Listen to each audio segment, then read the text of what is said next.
Welcome to 52 Weeks of Hope. This is where you get to hear how to feel happy, balanced, and worthwhile. How to make that lonely ache vanish and feel empowered, confident, and secure. I'm Lauren Abrams, and I get to help you feel that magic again since going through my own dark night of the soul by chatting with incredible leaders, healers, and change agents who give you their messages of hope after overcoming challenges of their own. And today we're talking to inspirational speaker, author, and motivational leader, Kute Blackson. You know that feeling that you're meant for something greater, but feel like you're falling short? Are you ready to finally launch and align with your authentic purpose? You're going to love this episode. Coot's the one who helps you discover your true purpose and get you not just out of your funk, but inspire you into your greatness, manifesting the life you were born for. Welcome to 52 Weeks of Hope, Coot. Thanks for having me. Yeah, thanks. It's really good to see you. Okay, so I saw on your website, and I love your YouTubes because they'll put anybody in a good mood. You've got to go and watch this. You'll be like motivated, like even if you don't know what you're motivated, you're just ready. I love watching them. But part of your mission is you help people access their inner freedom, live authentically, and fulfill life's purpose. Those are big statements. And I know you've been speaking since you're a little boy. It's such a great story. And yet you veer away from what some would say was your life's purpose. And I love how you didn't do what maybe your dad said you're supposed to do. And you stayed true to what you felt was right for you. So you want to talk about that a little bit? Yeah, Probably how. I was born in Ghana, West Africa. My father's from Ghana. My mother's Japanese. I grew up in London. I live in the US now Yeah. since I was. And so as a young boy, I always I felt people's pain and I wanted to alleviate their pain in some way. I didn't know what that would look like. I grew up in a bit of an unusual environment. My first memories as a young boy, seeing a crippled woman on the floor, she picks up the sand that this man walks on her face and stands up. Miracle. And so I grew up around these miracles, but I thought it was normal. Every week, the same man who sends you look at a woman in a wheelchair and say, why in this wheelchair? You're not sick, stand up. And he'd put his hands on them and they would stand up. Somebody would come in with crutches and he would say, throw your crutches away, put his hands on them and they would start walking. Somebody would come in, they had cancer. He would pray for them and they would be cured. This man was my father. And so I grew up in this, I don't know, aura of possibilities. And my father had 300 churches in Ghana, West Africa.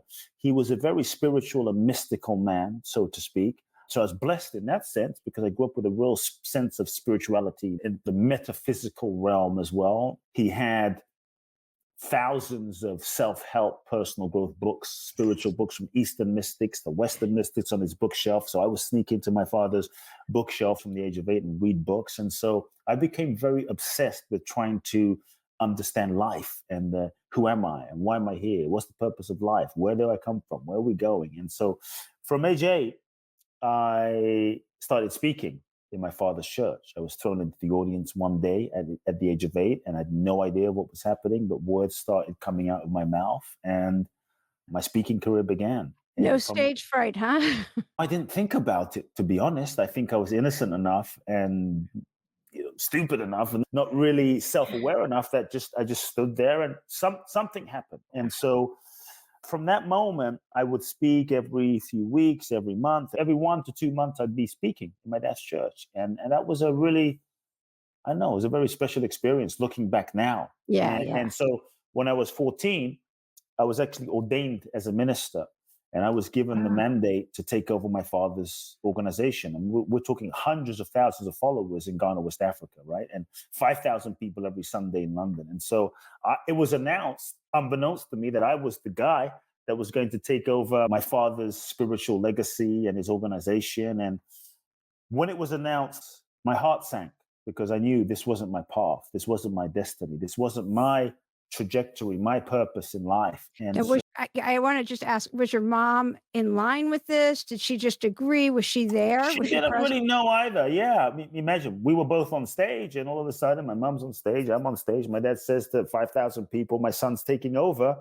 And I look at my mom across the stage, and she looks at me, and she didn't know. And it was just the thing, right? It was just Yeah, what was happening. And so I knew in that moment that this was not my path. And my heart sank in a certain sense because I knew I wanted to help people, but I just knew this wasn't aligned. yeah, This wasn't my destiny, at least the form with which I felt called to right. express. And so I was just too afraid. And my fear was if I speak my truth, if I tell my truth, if I dare to be who I am, I'm going to lose my father. I'm going to be alone. I'm going to be outcast. The community won't love me. And so, like many of us, I think we allow fear to hijack our authentic expression. And I said nothing for 4 years, went along with it. But all the while trying to convince myself that, no, I could do this. Maybe I can make this work. I can make this happen. And yet there was always this niggling feeling inside of me that something's not aligned, something's not right. So it was a tremendous internal conflict that I went through. And so the shift happened when I was 18. I started feeling a deep calling, a deep nudging to come to Southern California, specifically either like Los Angeles or San Diego, because this is where all of the self-help books I've read, this is where all of the authors Okay, were. which ones were you reading? Which were you most drawn to I at a mean, young age? look, age 11, I was reading Tony Robbins. Age Yeah. 12, I started Deepak Chopra, Wayne Dyer, Louise Hay, Marianne Williamson, Brian Tracy, Yeah. Jim Rohn, Zig Ziglar, Stephen Covey. I mean, Dan Millman, Shakti Gawain, the list goes on. And Yeah. so they all seem to live in Southern California. And so I felt this like nudging in my soul, like go to Los Angeles, go to Los Angeles. And so sometimes what your soul guides you to do doesn't always make sense to your logic, doesn't always make sense to your ego or your mind. But I really believe that when we dare to follow our soul, when we follow our soul without compromise, I really believe that we will always end up in the right place and we'll always be guided in the right path, even though the route that we take may not be the we most expect. And so I knew what I had to do. Because as I looked into my future, the alternative was I take over my father's church and I take it to the next level, become successful. But I thought, what kind of success is it to succeed by the world standards? But if you don't have yourself, if you don't have your peace, if you don't have your integrity, and I felt the pain of my own self betrayal. And I thought, shit, if I start lying to myself now, I'm going to have to live the rest of my life living a lie. And that felt so painful, age 20, age 30, age 40, age 50. It felt so painful that I knew I couldn't do it. And it was hard. It was difficult. It was terrifying because I'm 18, I have no money, I have no support from my father. I'm going to be by myself. I have no college degree. What are my prospects in life? I want to go to the self-help field. And at least now it's become a bit of a thing with YouTube, but back then there was nothing. And so I had the conversation with my father, and I think that was the day the trajectory of my life shifted. And I let go of everything I knew, renounced everything, and said, I'm not taking over. My father and I, we didn't speak for 2 to 3 years, which was deeply challenging. And that's when I said a prayer to God. And I said, God, you have given me a vision. I was on the verge of giving up, but I felt like, universe, you've given me a vision and I feel it and I sense it and I feel I'm meant to reach millions of people in my lifetime. And so don't leave me now, basically. And that's when someone hands me a magazine called The Economist. I look in the back of the magazine, I felt chills in my body, wasn't sure why. The back of the magazine says American government's giving away 55,000 green cards in the green card lottery. And I applied. I won a green card in the green card lottery. And that enabled me to come to the US with 2 suitcases, $800 in my pocket, and showed up with a dream. And then I came and I found many of the teachers and the mentors that I read about, studied with them, went to their seminars, harassed some of them, and just learned. And then a few years later, after being in the US, I decided to travel. And I started traveling to Israel, studying with some rabbis, went to Thailand, studied with some monks, ended up in India and had some very deep and profound experiences in India. And it was really my time in India that opened me to a deeper dimension of myself and my own purpose. And I wanted everyone to experience the sort of inner freedom that I was feeling. And it wasn't based on that I was famous or had a house or nothing. I had nothing, but I felt freaking free. And so I thought, wow, how can people experience this? So I just started working with people one-on-one. And this was before coaching was like super popular. Yeah. One person came, another person came. Then I started to create my own way of working with people. I called it uncoaching. And out of my own inner transformation, I began to create a methodology of working with people. And then people started coming from around the world. And before you knew it, small groups, large groups, retreats, seminars, and it just began expanding. 2 best-selling books. So a bit of my story.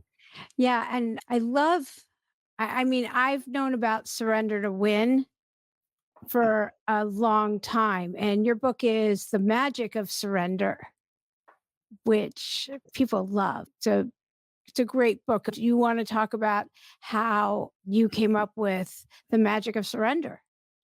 Yeah, The Magic of Surrender, honestly, it was not the book I wanted to write. It was not the book I even thought I would write, to be Mhm. honest. I sat down one day, my first book had done really very well. It was a national bestseller, You Are the One. And I thought, I'm going to write another amazing best-selling book. It's going to get me on Oprah. It's going to do this, a New York Times bestseller, right?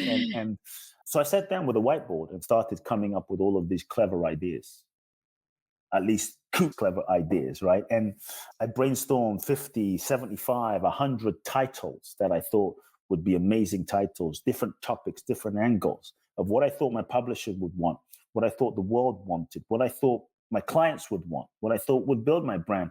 But the truth is, they were all brilliant ideas, but none of the ideas felt authentic. None of the ideas felt really aligned and true in my being, in my body, in my gut, in my Mhm. soul. I couldn't look you in the eyes and say, this is the book. This is what feels in integrity. And the only word on this whiteboard that I felt a resonance with was the word surrender. It was like a light around it. I thought, oh shit, surrender. I don't know if I want to even go there because, Yeah. we have all of these misconceptions about surrender. And so I had to, I was resisting and I had to surrender to the book about Mm. surrender. And when I saw that this was the book that was seeking to be written, and this was the book that had a soul of its own, and I could lie to myself about it, but the energy felt so clear that this is what is seeking to come through. And I could have resisted it. And I think many of us, we get sick, we get depressed, we feel tired, we feel exhausted because we're so busy resisting what's true, resisting our destiny, resisting our calling, resisting our purpose. And so I said yes to it. And that's when all of my life, my childhood, my parents, how they met, how they lived, everything began to make sense. And I felt like I was born to write this book about surrender and inspire a whole new way of living. And I would say, to also answer your question, I began to see that the seed of the book was planted a few years ago because in 2016, my mother was diagnosed with stomach cancer. And she was the person I loved the most. She raised me and she taught me about love. And Mhm. my best friend to a degree, in a sense. I mean, I really loved this woman. And so to hear that she had stomach cancer and this was very serious just shattered my heart. And so I began living in LA. I began to fly back and forth from LA to London every month for a week. 3 weeks in LA, 1 week in London, 3 weeks in LA, entire year. And what started out as I would say the worst year of my life ended up being the best year of my life. And I had gone into this year with every intention to heal my mother. I was going to will her into health, Yeah. supplements and green powders and alternative therapies. And after about a month of being with her, I'm like, shit, I don't think she's not interested. And so I had to just let go and realize that she has her own soul journey. And that freed me up to just be present with her and love her and just be with her. And about 6 months into the process of going back and forth, spending time with her, the doctors finally said, there's nothing else we can do. So basically, you're going to die soon. Could be days, weeks, months, but get your affairs in order. And two things happened. Two questions I asked my mother. Number one, my mother's a little Japanese woman. And I asked my mother, are you afraid? Are you afraid of dying? Because clearly that day is coming. And she looked me in the eyes without wavering. And she simply said, no, I'm not afraid of dying because I know I'm not this body. That even though this body will die, what I am will live. And this body is just a temporary vehicle for my soul. So I'm not afraid of death. And I just felt her freedom and her strength. And then I looked her Mhm. in the eyes because I wanted to be a good son. And I thought, okay, mom, what can I do for you in your final days to make your final days easier. It was a tough conversation. Like, what do you need? Can I buy you something? Take you somewhere? And she says to me, and she again looks me in the eyes very sincerely, and she says, there's nothing I need and there's nothing I want. All I want is what God wants for my life. That's it. And I was stunned by her response because it wasn't like a religious statement, but I saw that she was at peace. And I saw that the reason she was at peace, and this entire year, she didn't cry, she didn't moan, she didn't complain, and she was a very emotional person, but she was free. She was free. She wasn't attached to living. She wasn't attached to dying. She was open to the highest unfolding of her soul's destiny, and she Mhm. was surrendered. And I saw the power of surrender in action in that moment, not in an ashram in the Himalayas, but Yeah. in a hospital in the midst of death, in the face of your mortality. Like, this is what surrender looks like. And she was at peace. And so that really, I think, inspired me to write the book because when I thought of her, I thought, wow, this is what makes her truly great. But then I reflected on people like Jesus and Buddha and Gandhi, and Muhammad Ali and Bruce Lee and Bob Marley and Martin Luther King and Mother Teresa, and I thought Mandela, and I thought these great people, they all at some point, they surrendered themselves to life. They surrendered themselves to a purpose bigger than themselves. They surrendered themselves to God, the divine, the universe, the infinite intelligence, to their soul. In that surrender, they transcended their own human limitations, ego limitations, and they Yeah. tapped into another dimension of true potentiality. And life was able to use them and live through them and manifest through them in ways that went far beyond their own personality, ego's capacity. And I thought that is the power of surrender. And so I just want to say, I think surrender is the most powerful thing that we can do. To me, surrender is the real secret to manifestation. It's the real password to freedom. It's the key to our next level. And yet, in our culture, there is this misconception that surrender is weak, that surrender is passive, that it's giving up, it's waving the white flag, that if you surrender, you're going to get left behind, you're going to be a doormat. If you surrender, you won't manifest your goals, your dreams, your desires. And what I'm saying is no. If you really understand the essence of true, authentic true surrender that these great ones demonstrated throughout history, what if you didn't get less in life, but what if you actually got more, like more than you could have even imagined and envisioned for yourself? So I don't see surrender as a weak thing. And for me, I am so excited at this time in human history to reframe for people Yeah. surrender and invite people to a whole new way of living. And so surrender is to let go of control, or I should say the illusion of control. Yeah. It's to Yeah. let go of a way of living where we try to force life to fit our limited idea of how we think it should be and the idea of who we think we should be, how we think life should be, so that we can be open and available and allow life to lead us, life to show us. And I think when we truly surrender and we're open, available, we're open to the infinite possibilities and life. That's when the magic happens. And that's why the book's called The Magic of Surrender. The challenge is we all want the magic, but we often don't want to surrender. It doesn't work that way. No, I love that. I got very moved. I just got back from a 7-day silent retreat. Yeah, and I'm chatty, so I just thought that not talking would be the challenge, but it was all meditation, so it was going within, and I got so moved, I was like, "Okay, there's Mhm. my change." Mhm. I'm very sensitive, but I Mhm. love what you had to say, and for me, surrender means not just going with the flow, which it is. It's the white flag part. Somebody used to have a white flag, and they'd be like, put it up and say, "Quit fighting. If you're fighting, you're not surrendered." And it's beyond staying open to beyond my limited vision. Go where the river's flowing. Stop trying to fight against the Mhm. stream. Mhm. And if you go with go with it. If you're fighting, you're not surrendered. Yeah. Go where it's easier. That means you've surrendered. And that's how it was taught to me. Mhm. So, but when you were first talking about surrender, I was thinking it's so not masculine sounding, which is such an old construct. And I can't imagine from where you came from. If you told your father the title of your book to his huge congregation, and The whole Surrender I is, love all of it, the way you describe yeah, it, because it's surrender your old ideas, be open to everything, yeah. because it is That takes the courage. It takes does. tremendous courage. That takes tremendous chutzpah. That takes tremendous heart. That takes tremendous trust.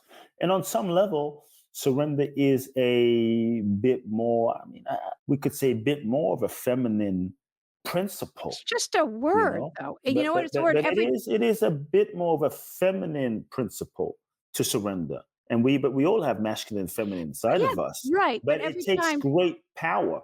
The every time you power. hire a coach, have you surrendered certain business ideas? I mean, somebody does that. They're taking ideas of their business from a coach, or you're listening. I mean, there's a lot of different forms of surrender, but I love the way you described it, Cool. and just being open to the magic. I mean, everybody wants magic, everyone wants joy. I mean, they're all higher frequencies anyway. So you seem to really light up when you talked about India. And what I've read about your trips that you took people on to India, they sounded like survival of the fittest for you. Yeah, I don't do those Yeah, anymore, I but didn't think so. That didn't sound like surrender, yeah. unless people were surrendering to your way of the trips, I guess. No, it was profound surrender, and it was all about teaching people surrender, but I don't do those anymore. Yeah. So when people ask you like what you do for a living, you say, I'm a motivational teacher. Like, what's the most common No, question I'm you not. get I'm asked? not a motivational teacher or Yeah. speaker. It may be people are motivated, but if Yeah. anything, I'm a transformational teacher, and I help people peel away the layers of their own conditioning so that they can see who they really are and live that in the world. And I help people access their own inner freedom more than anything. And so I So, help for, people transform. so if somebody listening and they want to know, well, what are the first few steps that I could take? Because everybody listening is not going to be able to access you. I mean, they Yeah. actually can on YouTube and with his books, but and what we have links to everything for you along with the description of the episode. But what are some steps that they can take to help themselves? Sure. Look, I would just want to frame it to say I don't think there's a one step formula for Right. everybody because Of everybody course. is different. We're Yeah. all human beings and we all need different things in different moments. But what I will say is, in a general sense, if someone is wondering where they can begin, I think one simple but very real place to start that if they begin here, life will begin to transform for sure. Doesn't matter where you are. One of the things as human beings that keeps us stuck are all the ways that we lie to ourselves. In so many ways, consciously or unconsciously, we lie to ourselves. We BS ourselves and we rationalize the lies and excuses as an unconscious self-protective mechanism to keep the status quo. We stay in relationships that we know are not aligned. They're not authentic. We work jobs that we hate that is not a true expression of our purpose. We say yes when we mean no. We betray our integrity. I mean, the list goes on and we can get into the reasons why. And so I think that one place where people can start is to begin to look at and ask themselves the question, what lies am I telling myself? There is no transformation without truth. There is no true freedom without truth. The truth will set us free. To me, truth is real yoga. Truth is real, like real spirituality isn't just prayers and mantras and yoga postures. It's telling yourself the freaking truth about who you are, about what you feel, about what's not so. Yet, I think in so many ways, like as a child, I was too afraid to tell my truth to my father because I was afraid of the consequences. And so, what I would just encourage people as a support is don't put any pressure on yourself of taking action, to take action. Because sometimes the fear of the consequence of taking the action by telling the truth is what freaks us out. And so unconsciously, we start playing this game of confusion. I don't know. I don't know what I really feel. I don't know what my purpose is. I don't know what's really true. I'm not sure if this relationship is right for me. When deep down we know, because there's a part of us at the deepest level that is connected to everything, because at that deepest level we are everything. And so we know, if we're really honest, we have a sense. If we're really honest, we know something's not aligned here. But because we're afraid of the consequences, so I tell people, take off the pressure of taking action and just acknowledge the truth. Might sound like I'm no longer in love with this person. Scares me to think what that might mean. Scares me to think of break. You don't have to break up. You don't have to divorce, but just acknowledge the truth. I haven't been in love for 6 years and I'm afraid. Or I hate my job. I've hated my job for the last 2 years and I hate it. And you don't have to leave, but just acknowledging the truth brings you into relationship with what is, brings you into relationship with reality. And you can't change reality until you're in relationship with it without any judgment. And so, what lies am I telling myself? Really start telling the truth. What am I pretending to not know? Thirdly, I would invite people as they go down the path of the truth to begin acknowledging their feelings and acknowledging the pain of not telling themselves the truth. Because when we don't tell ourselves the truth, whether we're aware or not, it is painful. And often the pain that we feel is a sign that we're not telling ourselves the truth, even though we're not consciously lying to ourselves. But what we tend to do when we feel the pain is we tend to distract ourselves. We drink it away, sex it away, drug it away, social media away, shop it away, travel it away, work it away, just so that we don't feel the pain. But the pain is a blessing. The pain is a messenger. The pain is a mirror. The pain is feedback trying to get our attention, showing us that in some way, we're not in integrity. We're not in alignment in some way. And so what we have to start doing is befriending the pain and asking the pain, what are you trying to teach me? Yeah. What are you trying to show me? Where am I not in alignment? Where am I not living my true integrity? When we lie to ourselves, it's meant to be painful. And so I think people can just begin there and start there. What lies am I telling myself? And just feeling the impact and the cost of those lies as a beginning point. Do you suggest doing that in meditation, having the quiet, or journaling, or both, either, Yeah, I whatever think resonates? both. Yeah. I think sometimes we keep ourselves so busy as human beings. We run around, we're so busy. And I think that was one of the interesting things about this pandemic experience, where Yeah. for the first time we couldn't go anywhere and we couldn't run around. And it freaked us out because, oh, shoot, now I can't stay busy. Because I think many times we're afraid of not being busy because we're afraid if I am not busy, then I might actually listen and be still and hear some truth that I don't want to hear. But if I distract myself, then I won't actually have to hear Yeah. it. And so I would invite people, create time and space in your daily life to be still.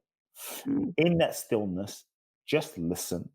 In that listening, yes, meditate, but also sometimes the danger becomes we use meditation as a way or a spiritual bypass to bypass the feeling, the true feeling. Let me just meditate this feeling away. Let me just spiritualize this feeling away. It's all good. It's all God. Let me just transcend it away rather than just integrate it and acknowledge, like, this hurts. I'm not going to distract myself. I'm not going to meditate away. I'm going to face it. And so, yes, journal, write about it, get your truth out without any filter. But even if someone were to just say, you know what, for 15 minutes a day, I'm going to sit and just do nothing, no phones, no devices, and just see what's present. To me, that's a start. Just to sit and just do nothing and just be with oneself. That's a huge. Then you can journal and see what's there, and then see what's next.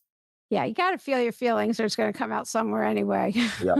No two ways about it. Yeah, the couples that lasted during the pandemic, boy, yeah, because people were splitting up. That people were like, "Wow, I never thought they." Wow, this is how I really feel about you, right? Yeah, I know, I know. Like, oh, I didn't think they'd split up, but yeah, that 24/7 thing. So, how do you make more time for yourself? Do you take that time to sit? Do you go out and just take walks and make sure you get outside every day? What do you do? Yeah, it's pretty simple. I mean, for me, it's nothing fancy. Every morning I exercise. That's my self Mm. time, Yeah. exercise. And that's not negotiable. Yeah. And that will mean if I have to be at the airport by 4 a.m., I'll wake up at 1 a.m. Or if I have to be at the airport at 7, I'll exercise at 3:30. And because that allows me to process and think and just reflect also. And I'll sit throughout the week, 3, 4 times in the week, and just journal and just put my thoughts on paper as a way to just process my feelings and process whatever's going on inside. And sometimes you end up surprised, like, wow, I didn't know I was even thinking this, didn't know I was even feeling this. And so it's just really simple ways of just being with myself through the exercise, through meditation, through journaling. Yeah. The usual, nothing that's that different, I guess. What's the hardest challenge that you've gone through personally, and how did you get through it? I can't say there's one. I mean, there's been so many, so many. I write about it in my book, my mother passing away. That was a real challenge, but on a whole nother level, incredibly beautiful. When we talk about surrender, there's a difference between acceptance and surrender. And to me, here's a real key, because how I got through the challenging moment, challenging time of my mother's death, was really pointing to what I'm about to say. Many times we don't move into authentic, open hearted surrender. Surrender is the full, open hearted participation with the process of life that is happening. Like, this is happening, and I'm going to open to it, and I'm going to use whatever's happening for my highest good. I'm surrendering to this experience right now. Acceptance might be like, okay, it's happening. I accept it's happening. I'm a bit pissed off that it's happening, but it is what it is, but I'm not participating fully, and I'm just going to deal with it, right? To truly move into surrender, open hearted surrender, there's a phase in the middle that often we miss. And this phase is grieving. Grief is a doorway and portal to authentic surrender. But in our culture, we're not taught to feel our feelings. We're not taught to grieve, because there's a fear of, if I grieve or feel my feelings, then it's going to last forever. I'll never come back. It's going to overwhelm me. It's going to be too much. And so what we do is we avoid it. We distract ourselves. We don't feel the feelings. And so we're also afraid. Sometimes we do a spiritual bypass where, as a way to not deal with our feelings, we spiritualize it, like it's all good, it's all God, it's all good, which is true, but it doesn't honor the layer of grief that is unprocessed and undealt with. Sometimes not feeling the grief and acknowledging and dealing with the grief becomes the ego strategy of denial. Denial as a way of, if I don't acknowledge, for instance, that my mother died, then I can always, like, I don't have to really acknowledge that it's really happened, and I can always stay connected to her in some way. But if I really acknowledge the grief, it's a letting go on one level. Surrender is a death. It's a death of an idea. It's a death of a relationship. It's a death of who we thought we were. It's a death of an identity. It's a death of moving from one stage of one's life to another stage and phase of one's life. Wow, I'm no longer 20, I'm 30. I'm no longer 30, I'm 40. I'm no longer 40, I'm 50. And this is a surrender that happens. And so to really acknowledge the grief is to acknowledge what was, is to acknowledge the past, is to then let go, to give oneself the space to let go of what was. And so all feelings remain present until fully felt.